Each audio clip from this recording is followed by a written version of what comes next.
Hello and welcome to Health Professional Radio. I'm your host, Neil Howard. Thank you for joining us once again. So glad that you're here. Going to have a conversation in our ongoing series about the Astellas C3 Prize. Hernâni Oliveira, PhD, is a molecular oncologist, and he's joining us to talk about his part in being the grand prize winner of the Astellas 2017 C3 Changing Cancer Care Grand Prize. He's joining us on the program. Thank you so much for joining us, Hernâni. Give us just a bit of background about yourself, if you would.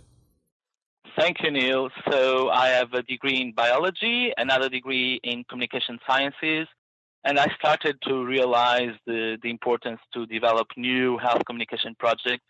So I started to do it, and I applied for a PhD.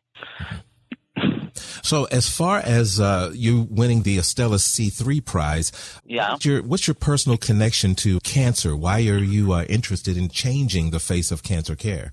So some years ago, when I was working as a molecular oncologist, I witnessed daily people with cancer struggling with lack of accurate information.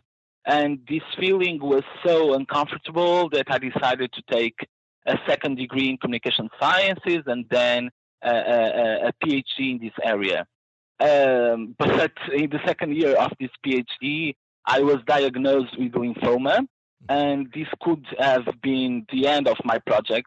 My supervisor said it was better for me to stop for a while, but I did not want to be a hostage of this disease, you understand?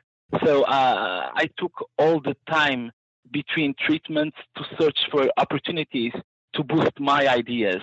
And 1 year after my diagnosis, I was receiving the C3 Prize Award. So for me, it was excellent. So it is all about getting the information about cancer diagnoses and support avenues. What exactly was your prize-winning idea? So I won this award with the HOPE project. The HOPE project was developed to fight anxiety and sedentary lifestyle that often accompanies children hospitalized with cancer. And in order to do that, we conceptualized a video game for tablets and smartphones that tells a story of a child who fights cancer as a superhero who fights against the bad guys. And we transformed the main fears of children into the superpowers of the superhero. And the innovation of this tool lies on the combination of a series component to teach topics about cancer with an exergaming component that promotes exercise through the front camera of mobile devices. So based on this video game, we also created an app for parents and caregivers with adaptation strategies for 3 contexts: hospital, school, and home. Wow, that is amazing. So you're basically alleviating anxiety and offering information at the same time to both the patient and caregiver. You won the C3 Prize with this idea, and you've been able to expand. Is that how you've been able to expand and go into so many avenues? Yes, it was amazing. Being the grand prize winner of the Astellas C3 Prize has had a significant impact in transforming the whole project into reality. With this award, we were able to increase the quality of our prototypes, and we are going to put them into the market this year. And but also, since winning the C3 Prize, we also have been able to get the attention and involvement of my local community and my country, Portugal, in the development of a project to prepare schools with strategies to deal with childhood cancer. Imagine these, more than 1,300 children and teachers were trained.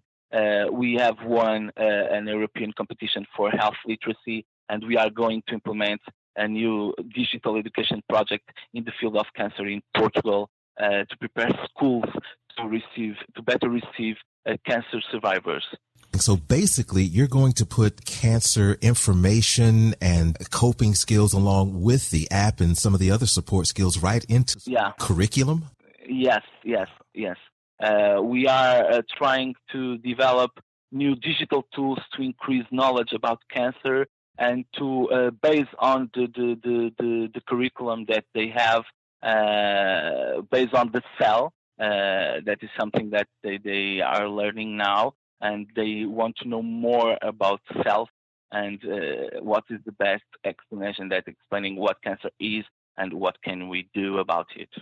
Now, is the app and the games, are they very kid-centric, or do they lend themselves easily to, the adult mentality, or even the caregiver, or maybe even the physician's mentality when it comes to approving some of these methods in the app? It's kid-centric. We have different tools. The video game is kid-centric because it was developed based on photo reports of the hospital and hospital spaces and all the machines, and we developed all the design based on these.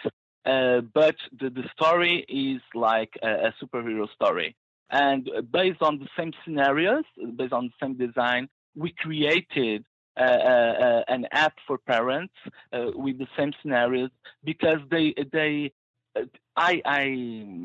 when I saw that a child was saying to their parents, "Look, I'm a superhero too. I am bald now. I'm using my pajamas. I feel that I am the superhero of this video game." Parents started to realize that they can use our narrative to speak with doctors, to speak with children. So it's patient-centric, it's kid-centric, but with information for all of these stakeholders. Let's talk about some of the information, some of this important information that is given to the patient and the caregivers as they play these games and go through some of these support media. I mean, we're talking about, kids have to have x-rays, they have to have medications. Mm-hmm. Sometimes they're going to be sick. How are some of these things addressed in the game and the app? Amazing question. Thank you so much, because we try to, for example, one of the things that children have feared the most is is needles. Is how to take a blood collection. It's very difficult for them. They cried, so we transformed these into a hit the target game, in which the body of our superhero is shaking, and when the nurse performs blood collection to the kid, she said, "Now I'm now a superhero," and the kid says to the nurse, "So I have to remain calm, otherwise you are not going to hit the target." And imagine this: you can model all the behavior. You can increase a better behavior in child during the treatment. You can decrease the time that these examinations take, and you can increase the quality of life of children and decrease the anxiety. This for us, it's amazing. What advice do you have to others who have an idea, such as yours, who may not know about the C3 prize? And once they do learn about the Astellas C3 prize, what should they do? So C3 prize for me was a life-changing experience, not only in a personal way, but in a professional way. C3 prize, you have just to apply, because it's an amazing opportunity. The C3 prize is a challenge that funds the best non-treatment ideas to improve cancer care for patients, caregivers, and their loved ones. C3 stands for Changing Cancer Care. That's what Astellas Oncology wants. It's really easy. You just have to go to the website c3prize.com, the letter C, the number 3, prize.com.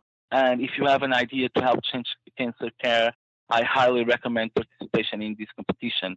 The submission process is very, very easy, and provides an opportunity to boost your idea, to support, to have an amazing network. For me, this was a fantastic experience and a great opportunity to bring the whole project to life and to meet incredible people who want to increase the quality of life of our society. It's amazing. Great. Dr. Oliveira, thank you so much for joining us here on Health Professional Radio. Thank you, Neil. Speaking with you. An amazing award prize-winning idea. Thanks so much. Thank you. You've been listening to Health Professional Radio. I'm your host, Neil Howard. Transcripts and audio of this program are available at healthprofessionalradio.com.au and also at hpr.fm. You can also subscribe to the podcast on iTunes, listen in and download at SoundCloud, and be sure and visit our affiliates page at hpr.fm and healthprofessionalradio.com.au. Thank you for listening to Health Professional Radio. We're very proud to be an independent broadcaster providing our content free of charge to you, the listener. One of the ways that we're able to remain free and independent is by having people like you become patrons. You can support Health Professional Radio simply by visiting hpr.fm and clicking the button that says Become a Patron. Your patronage of even just $1 a month lets us know that you're there, which in turn makes us more valuable to advertisers. And, of course, if you're able to afford more, then we would certainly appreciate the support. My name is Toby Longhurst from Health Professional Radio. Please visit hpr.fm, click the Become a Patron button, and support us if you can.